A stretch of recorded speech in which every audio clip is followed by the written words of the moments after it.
Olá pessoal, hoje finalmente começamos a refutação que me foi pedida por um de vocês várias semanas atrás.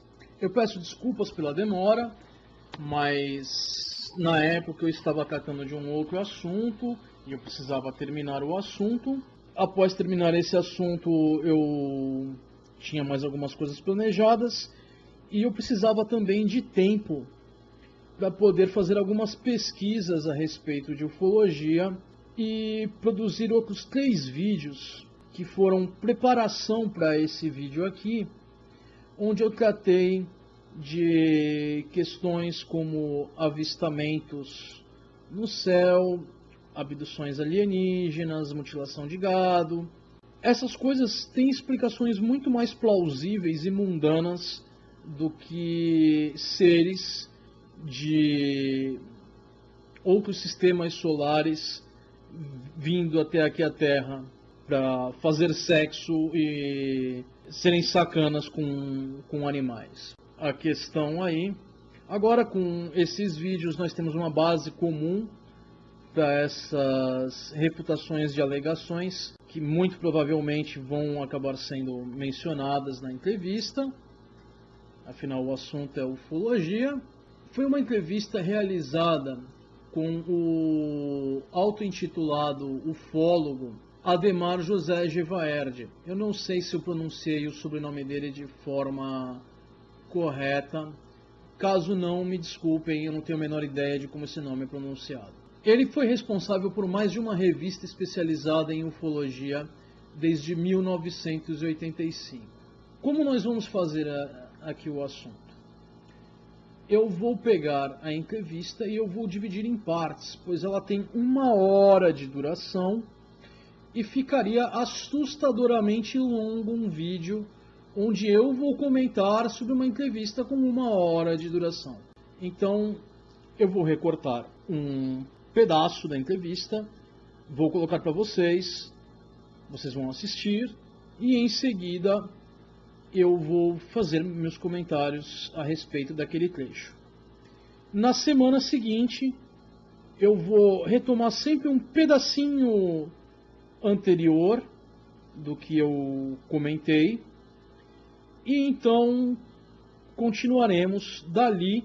Assim vocês vão ver que nenhuma parte da entrevista foi omitida e nós continuaremos com o assunto. Podem ficar sossegados que vão ser apenas alguns segundos ou talvez 1 minuto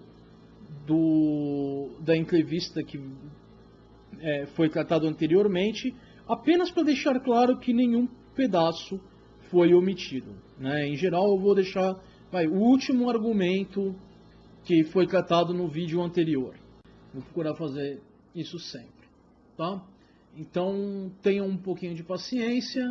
É por uma questão de credibilidade que isso vai ser feito. Vamos, antes da entrevista, a um outro comentário que eu preciso fazer. Originalmente, hoje eu iria gravar com áudio e vídeo, mas devido a alguns problemas técnicos em cima da hora na gravação, o vídeo não estava me agradando e eu fui forçado a regravar várias vezes e dessa forma eu acabei optando por gravar apenas o áudio, mantendo assim um mínimo de qualidade para vocês e não desperdiçando o meu tempo, como eu já deixei claro. Bom, é isso pessoal, vamos à entrevista.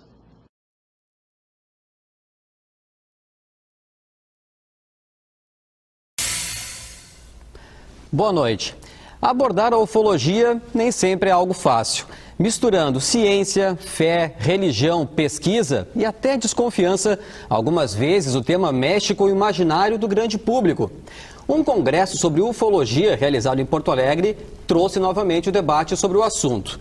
Para falarmos com ainda mais detalhes sobre estas e outras informações, estamos frente a frente hoje com o professor, jornalista e editor da revista UFO, Ademar José Gevaerd. Boa noite e obrigado pela presença no programa. Boa noite, eu que agradeço a oportunidade.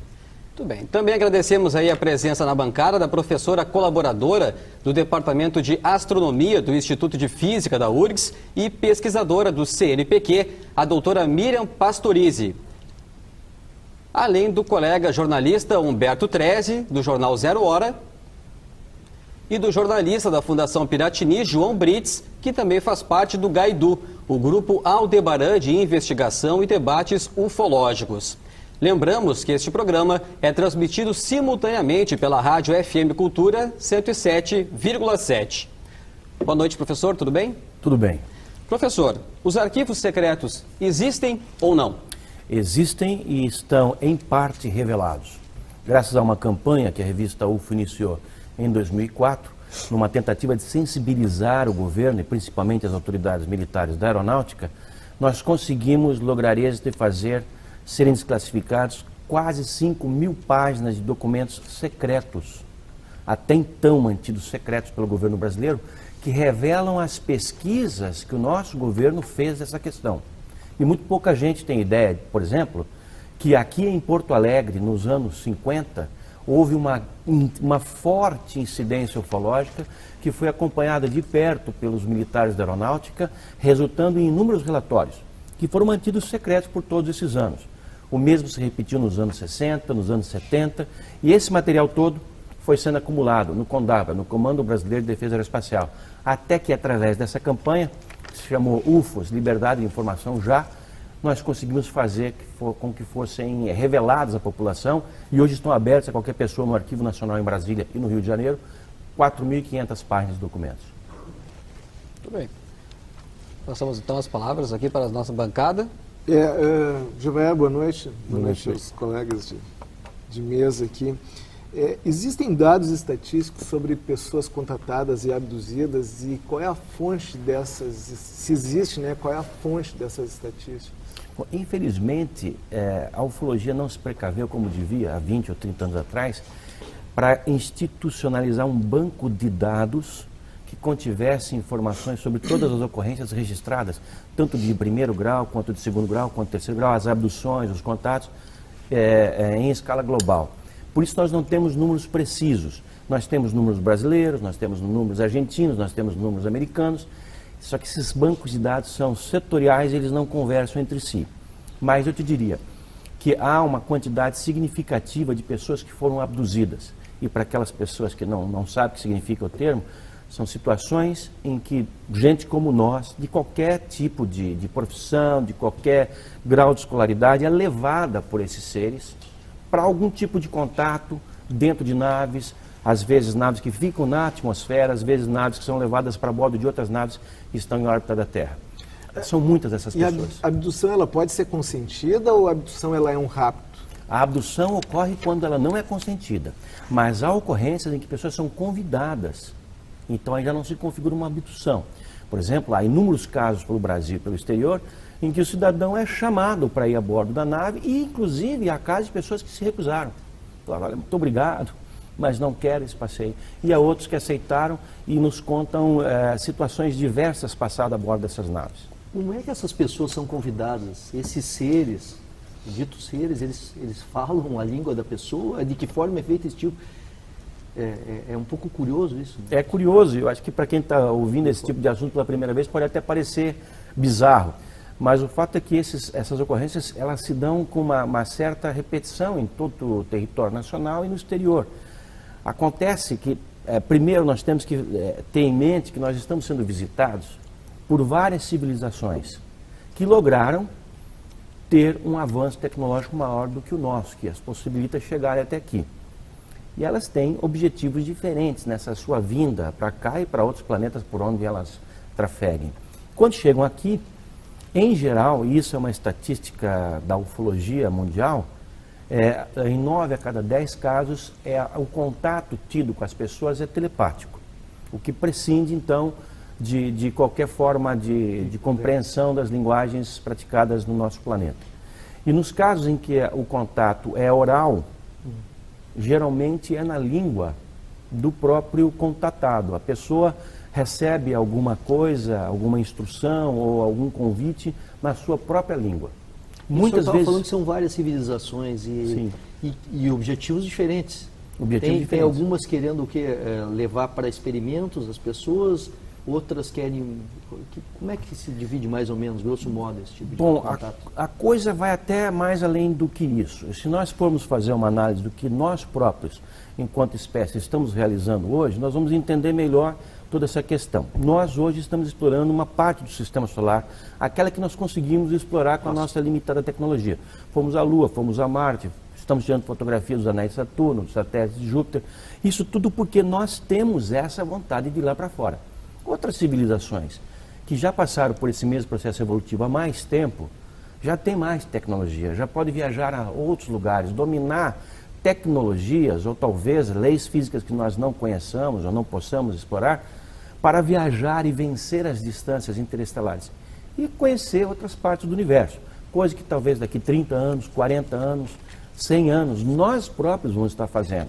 E se nós chegarmos a uma outra civilização que esteja no estágio evolutivo mais atrasado, nós vamos ter objetivos humanos, por exemplo, com relação àquela civilização. Nós vamos querer observar como aquela civilização prosperou, que tipo de problemas aquela civilização está passando nesse momento, epidemias, fomes, etc. Então, talvez nós sejamos apenas um objeto de curiosidade de algumas dessas civilizações, enquanto que para outras talvez nós sejamos assim, um objeto de grande interesse. Até porque uma das coisas mais curiosas e notórias da ufologia é o fato de que esses seres que nos visitam, na sua assim, imensa totalidade, praticamente todos eles, 99 alguma coisa por cento, eles têm tronco, 2 pernas, 2 braços e uma cabeça. Humanoides. São humanoides, como nós. Há seres que se sentassem dentro dessa sala, nós não iríamos notar que eles não são desse planeta. São assim que eles são descritos pelas testemunhas, pelas pessoas que os viram frente a frente. E nós estamos falando de milhares de pessoas em todo o mundo. Inclusive pessoas de grande credibilidade, pessoas de formação técnica, pessoas que não seriam enganadas em nenhuma circunstância por qualquer tipo de devaneio psicológico ou coisa assim. Até porque a ufologia... senhor? Sim, claro, por favor, professora. Você ouviu suas explicações e eu fico realmente impressionada, não? Porque eu sou cientista, sou astrônoma, faz mais de 40 anos que eu trabalho na área de astronomia. Eu estive observando desde meus inícios da carreira, dos 20 anos, digamos assim, nos observatórios. Estive no Observatório da Argentina, que é onde eu me formei, no Observatório do Chile, estive observando nas Ilhas Canárias, estive observando nos Estados Unidos, eu estive nos institutos da NASA, ou seja, tenho uma experiência como cientista muito ampla. Posso dizer ao senhor que eu passava meses inteiros trabalhando das 7 da tarde até as 7 da manhã, olhando com um telescópio cego. Consegui observar os satélites, não é? Satélites artificiais que a gente vê perfeitamente no traço, digamos assim, no céu, e jamais não conheço nenhum astrônomo, nenhum cientista que tenha tido a experiência de ter um contato do tipo que o senhor descreve. Eu poderia então, fornecer uma lista de pelo menos 1000 cientistas hoje, a minha colegas seus que têm essa experiência. Eu gostaria, digamos assim, de ter, digamos assim, conhecido, não é? E posso dizer, por exemplo, até que eu fui a olhar nas revistas, não é? Que são revistas, digamos assim, que estão catalogadas, que a gente pode entrar, científicas, não é? Sobre alguma experiência desse tipo, e nenhuma está comprovada. Então, fico assim realmente muito impressionada com o fato do senhor dizer, por exemplo, que aqui o governo brasileiro está pesquisando isso aí. Porque eu, por exemplo, sou cientista, não é? Do Conselho Nacional de Desenvolvimento Científico e Tecnológico, formo parte de muitas comissões. Tinha conhecimento disso. E nunca foi discutido uma coisa desse tipo. Porque as pesquisas feitas pelo governo brasileiro, elas não foram realizadas por nenhuma instituição científica, elas foram realizadas pela Força Aérea Brasileira. Tá. Então, se a senhora for ao site, por exemplo, da Força Aérea Brasileira, ou se a senhora for aos arquivos nacionais em Brasília ou no Rio de Janeiro, a senhora vai encontrar 4.500 páginas, que, veja, isso é uma fração, isso é a ponta do iceberg. Podem ser registros de fenômenos, certo? Atmosféricos ou de fenômenos estranhos que acontecem na atmosfera da Terra, por exemplo, registrado por aviões e até E até, por exemplo, experiência que as próprias pessoas podem ter. Sim, claro. Esses também são registrados lá. Mas há uma equipe... Agora espero que estejam com a pipoca preparada, porque vamos começar o massacre dos argumentos. A descrição do entrevistador de ufologia é perfeita. Ele fala que ufologia é uma mistura de alegações sem evidências e crenças. Claro que o tema vai mexer com o imaginário de parte do público. Qualquer tema vai gerar alguma reação. E em se tratando de um tema onde as alegações são baseadas em crenças e não evidências, e tudo que se tem é opinião, já podemos deduzir onde vamos acabar. Conhecimento que é bom mesmo, não temos nada sendo exposto. Olha que maravilha de painel! Uma única cientista e o resto jornalistas. Já estou até imaginando como vai seguir essa entrevista. Para deixar claro, eu não quero desmerecer jornalistas, mas estes não têm formação adequada para refutar as alegações que podem vir a ser apresentadas. Um painel sério contaria com outros especialistas, além da astronomia que temos aí presente. Poderíamos encontrar as seguintes especialidades: meteorologia, engenharia aeronáutica, psicologia, medicina, um especialista em produção de vídeos e imagens e, quem sabe, até mesmo um jornalista que tivesse passado algum tempo investigando a história de publicação do entrevistado, incluindo casos que supostamente teriam ocorrido e este teria noticiado. Este poderia vir a averiguar os supostos casos, e assim teríamos uma amostra de um verdadeiro jornalismo investigativo. Mas eu não tenho muitas esperanças de que isso venha a acontecer. Então, vamos seguir.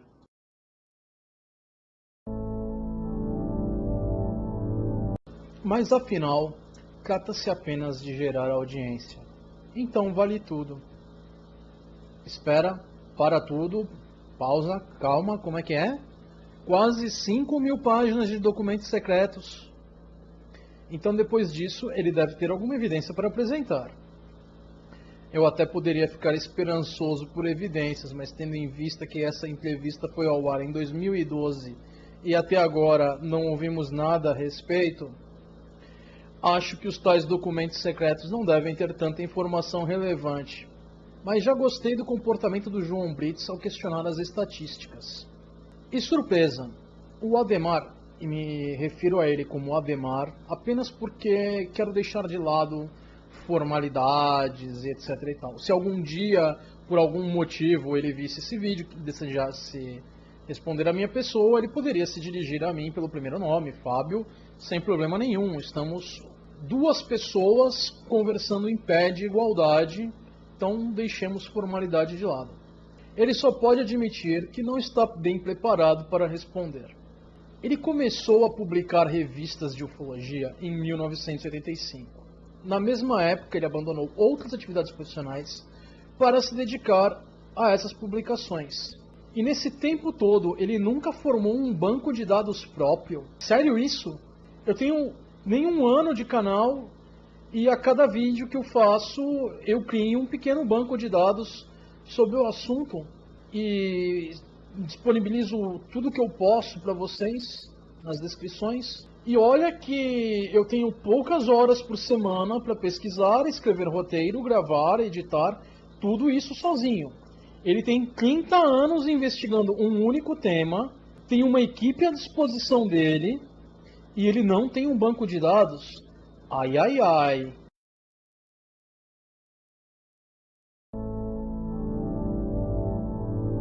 A questão do idioma dos ETs, até eu respondo.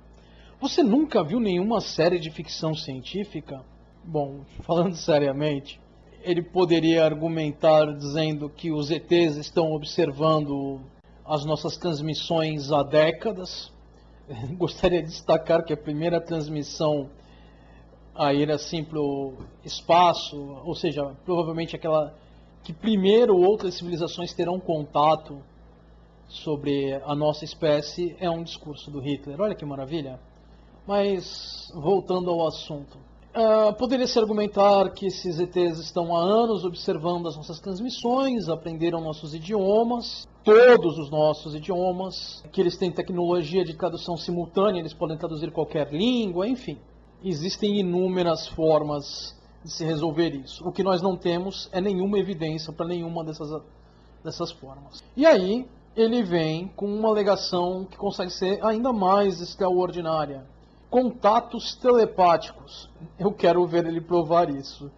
E gostaria de acrescentar, se ele tivesse algo a respeito que provasse esses contatos telepáticos, qualquer evidência nas últimas décadas, ele poderia ter ganho o prêmio da Fundação James Randi, que eles passaram décadas, essa fundação, procurando por provas de alegações paranormais, sobrenaturais, contato telepático com alienígena, certamente renderia a ele o prêmio se ele tivesse alguma evidência.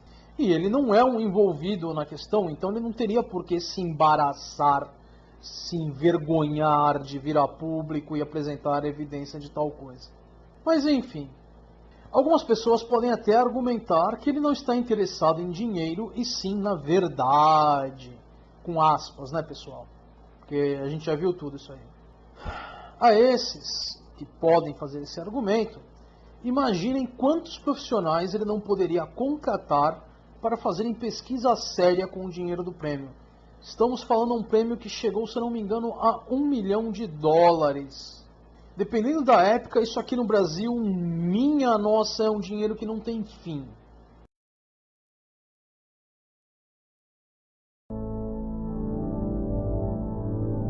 Brincadeiras à parte, ele alega que somos visitados por diversas raças alienígenas, mas até agora não conseguiu prova para nenhuma. Em 30 anos de dedicação à pesquisa do assunto. Se fosse apenas uma raça que desejasse permanecer oculta, poderia até se entender, pois certamente possuiriam tecnologias vastamente superiores às nossas. Mas em se tratando de povos com agendas diferentes e que misteriosamente nunca se esbarram entre si, fica difícil de engolir. Com certeza algum deles já deveria ter esbarrado em nossas transmissões e visto pessoas que seriam relevantes para entrar em contato, pessoas que seriam consideradas confiáveis e teriam como provar suas alegações. Por exemplo, o astrônomo americano Neil deGrasse Tyson.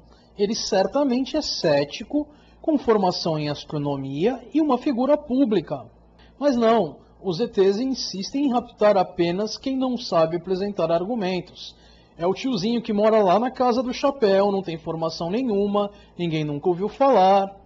E se isso era para permanecerem escondidos, seria muito mais fácil eliminar as provas e ou testemunhas, ou simplesmente usar sua maravilhosa tecnologia avançada para despistar nós pobres terráqueos.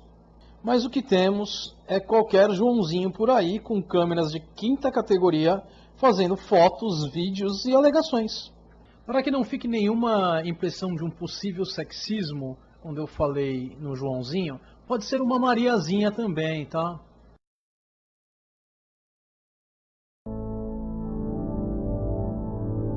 Esse Ademar é uma figura.